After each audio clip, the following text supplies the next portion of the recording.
అందుకే మనం ఎలా బ్రతకాలో కూడా కింద వచనంలో చెప్పబడుతుంది. 15వ వచనంలో, ప్రభువు చిత్తమైతే మనము బ్రతికియుండి ఇది అది చేద్దామని చెప్పుకొనవలను. అవునండి, రేపటి కోసం ఆలోచించేటప్పుడు ప్రభు చిత్తమైతే, ప్రభు యొక్క ఇష్టమైతే, ఇంకా మనం దేవుని ఆయుష్యం అనుకున్నట్లయితే, ప్రభు చిత్తమైతే రేపు అది చేద్దాం, రేపటి ఇది చేద్దామని చెప్పుకోవాలి తప్ప మన ఇష్టానుసారంగా మాట్లాడుకోవడానికి ఏమీ లేదన్నమాట. ప్రభు చిత్తమైతే మన ప్రార్థన కూడా ప్రభు చిత్తమైతేనే అని చేయాలి తప్ప ఏదేదో చేసేయకూడదు. ప్రభువా నీ చిత్తమైతే నన్ను జ్ఞాపకం చేసుకో. అలాగే ఉదయం లేవగానే ప్రార్థించేటప్పుడు, ప్రభువా నీ చిత్తమై ఉండి మాకొక దినాన్ని, ఒక రోజును మాకు ఇచ్చి ఉన్నావు. అవును తండ్రి, ఈ దినమంతా కూడా నీ కృపలో మమ్మల్ని భద్రపరచు, మా కుటుంబాన్ని భద్రపరచు, బిడ్డలను భద్రపరచమని దేవుని చిత్తం కొరకే ఎల్లప్పుడూ కూడా మనం ప్రార్థించాలి. అవునండి, మన జీవితమే అపాటిది, అది కొంత చెప్పు కనబడి అంతలోనే మాయమైపోవరు వంటిది కాదా అంటున్నాడు దేవుడు. నిన్నైడను రేపైనను వ్యాపారం చేసి లాభం సంపాదించుకుందామని ప్రయాసపడేవారు నా యొద్దకు రండి, మీకు నేను విశ్రాంతిని ఇస్తానంటున్నాడు.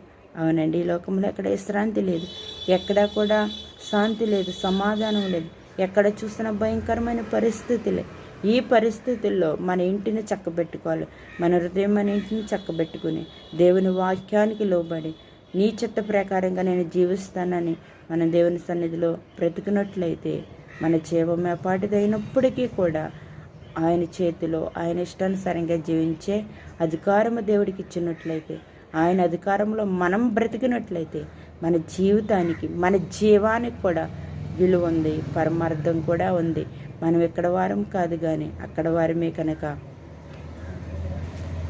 మనం అక్కడికి ప్రయాణం చేసి వెళ్ళేటప్పుడు మన దారిలో ఉన్న ప్రతిదీ జయించగలిగి, నిన్నైడను రేపైను ఒకనొక పట్టణంకి వెళ్ళి అక్కడ వ్యాపారం చేసి లాభం సంపాదించుకున్నటి కంటే కూడా మన జీవం ఏపాటిది. ప్రభువా నీ చిత్తమైతే నన్ను నీకు అనుకూలముగా నీ ఇష్టానుసారంగా మమ్మల్ని జీవింపచేయని అనుదినం మనం దేవుని సన్నిధిలో ఏడుకోవాలి. అట్టి రీతిగా జీవించినట్లయితే కొంతసేపు కనబడంతలోనే మాయమైపోయి ఈ ఆవిరి వంటి జీవితానికి ఒక అర్థం ఉంటుంది.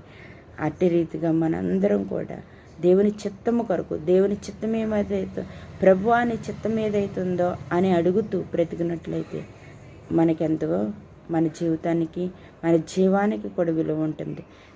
కాబట్టి అట్టి కృప దేవుడు మనందరికీ దయచేయునుగాక. ఆమేన్.